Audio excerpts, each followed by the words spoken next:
Corona महामारी के दूसरे चरण के बाद अब नीमच में लगातार डेंगू अपने पैर पसार रहा है। जैसे ही बारिश का सीजन आता है, उसी के साथ डेंगू मलेरिया जैसी घातक बीमारी भी धीरे धीरे अपने पैर पसारना शुरू कर देती है। उसी का सीधा उदाहरण है कि विकास नगर जवाहर नगर में कुछ डेंगू के पेशेंट सामने आने के बाद स्वास्थ्य विभाग और नगरपालिका अमला इन क्षेत्रों में मुस्तैद हो गया है।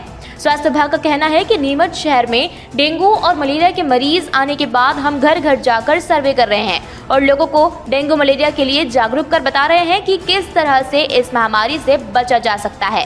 वहीं नगरपालिका डेंगू मलेरिया प्रभारी श्याम ठकवाल ने कहा कि कोरोना महामारी के बाद डेंगू मलेरिया ने जैसे ही नीमच में दस्तक दी, उसके बाद हमारी स्वास्थ्य विभाग की टीम पूरी तरह से अलर्ट हो गई और टीम द्वारा टेमोफास्ट लिक्विड और फॉग मशीन के माध्यम से पूरे ही नीमच शहर के अंदर छिड़काव किया जा रहा है और ये छिड़काव निरंतर आगे भी जारी रहेगा। वहीं शहरवासियों का इसमें कहना है कि स्वास्थ्य विभाग और नगर पालिका का द्वारा हमारे वार्ड में टेमोफास्ट फॉग मशीन के माध्यम से छिड़काव किया जा रहा है, जिससे हम वार्ड वासियों को मलेरिया और डेंगू से निजात मिलेगी। के बाद शहर में कुछ जगह जवाहर नगर, इंदिरा नगर में आदि की जगह ऐसे कोविड डेंगू के पेशेंट की रिपोर्ट आई थी। हमारे द्वारा कंटिन्यू अब टेमोफास्ट का स्प्रे करवाया जा रहा है। कल भी पूरे संपूर्ण जवाहर नगर में टेमोफास्ट का स्प्रे करवाया। आज ग्वालटोरी, इंदिरा नगर में हमारे द्वारा रोज़ प्रतिदिन हमारे यहाँ 5 वार्ड का स्प्रे टेमोफास्ट का करवाया जा रहा है। बिल्कुल पूरे शहर में स्प्रे करवाया जाएगा। प्रतिदिन 5 वार्ड का हमारा टारगेट है, उसको पूरा करेंगे। जैसे ही हमें खबर लगी, उसके बाद हमने संपूर्ण शहर में एक टीम बनाई है और उस टीम के माध्यम से हम टेमोफास्ट और नुआन का स्प्रे करवाया जा रहा है। अभी हम लोग क्या हुआ है कि सब कोरोना के जो बीमारी से महामारी से परेशान हुए और निपट पाए, इसमें में क्या हुआ कि सब ये नीमच नगर में डेंगू ने अपना प्रकोप पैदा लिया है। तो नगर पालिका द्वारा टेमोफास्ट का जो है छिड़काव किया जा रहा है और गली गली में जो है इसका दवा छिड़की जा रही है और जिससे हम लोग डेंगू के प्रकोप से बचें। और इनके साथ जो कार्यक्रम किया जा रहा है बहुत ही सराहनीय है। हम सभी मोहल्ले वाले और गली वाले इन सब का अधिकारियों का और इन सभी स्थानीय नगर पालिका का आभार व्यक्त करते हैं, धन्यवाद व्यक्त करते हैं, जो कि इन्होंने डेंगू को लेकर नगर पालिका सजग हो गई है और जगह जगह छिड़काव करा रही है और जगह जगह छिड़काव करा रही है। हर जगह सब तरह से सजग हो चुकी है नगर पालिका। हमारे नीमच क्षेत्र में जवाहर नगर क्षेत्र में डेंगू के पेशेंट विकास नगर और जवाहर नगर में कुछ ज़्यादा ही निकल रहे हैं, तो हम लोग सर्वे करने आए हैं यहाँ पे।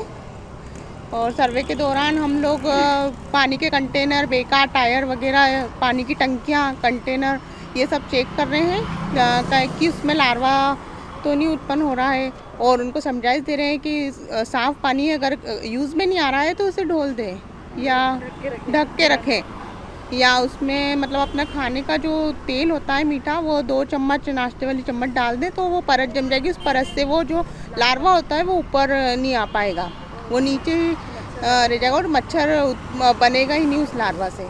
डेंगू के लक्षण बुखार, सिर दर्द, बदन दर्द होता है और अगर वो ध्यान नहीं देता है तो फिर ठंड लग के बुखार आने लगता है। और अगर वो ध्यान नहीं दे पा रहा है, उसको ध्यान हटा रहा है उस पर से कि बुखार ऐसे ही आ रहा है मुझे या यूं ही हो रहा है, तो लापरवाही से उसे डेंगू रूप ले लेता है। वो धीरे धीरे मलेरिया होके डेंगू का रूप ले लेता है, वो डेंगू का रूप ले लेता है और फिर उसकी मृत्यु भी हो सकती है उससे।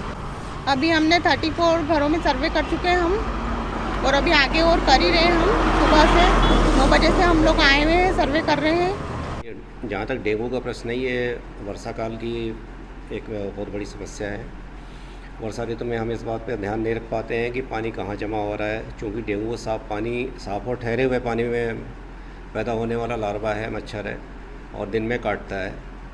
तो हमें इस पे सावधान रहना पड़ेगा। विशेषकर हमारे नागरिकों को सावधानी रखना आवश्यक है कि उनके घरों में जो कूलर हैं उसमें पानी रुका हुआ ना हो, क्योंकि वर्षा ऋतु में क्या होता है कि सूखे कूलर चलाए जाते हैं, पर हम इस बात का ध्यान नहीं रखते हैं कि कूलर में पानी है।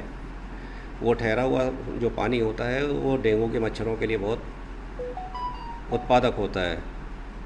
इसके अलावा टंकियों में पानी पड़ा रहता है। हमारी टंकियां अगर छत पे रखी हैं पीने के पानी की और खुली हुई हैं तो वहाँ भी संभावना बनी रहती है। दूसरे पानी के ऐसे स्रोत जहाँ पे साफ ठहरा हुआ पानी रुका हुआ है वहाँ भी ये डेंगू के पूरे लार्वा पैदा हो सकते हैं। तो प्रयास इस बात का करें कि ऐसा कोई पानी का जगह ना हो। इसका देखने का एक आसान उपाय भी है, आप टॉर्च की रोशनी उस पानी पे फोकस करें अगर, तो आपको उसमें अगर लार्वा होंगे तो उस गोल घेरे में, प्रकाश का जो गोल घेरा बनता है उसमें दिख जाएंगे। तो मेन जो चीज़ है वो है कि हम अपने घरों में सावधानी बरतें। जहाँ तक नगर पालिका का प्रश्न है, हम लोग टेमीफास का छिड़काव करा रहे हैं, फॉगिंग मशीन से फॉगिंग भी करा रहे हैं। पर जैसा मैंने बताया कि डेंगू का मच्छर लगभग दिन में काटता है, रात में काटने का स्वभाव उसका नहीं है, साफ ठहरे हुए पानी में पैदा होता है, गंदे पानी का मच्छर नहीं है।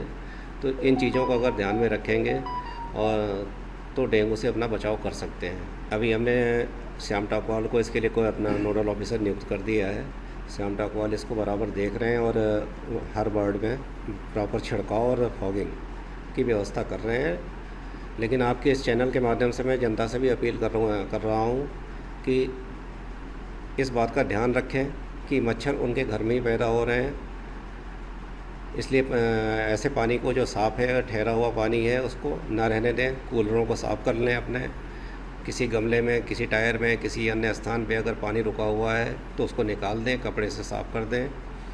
अगर किसी पानी की अपने को आवश्यकता है तो उसमें मैं मीठा तेल 2 चम्मच का डाल के उसकी एक परत बना देंगे तो लार्वा बढ़ नहीं पाता है।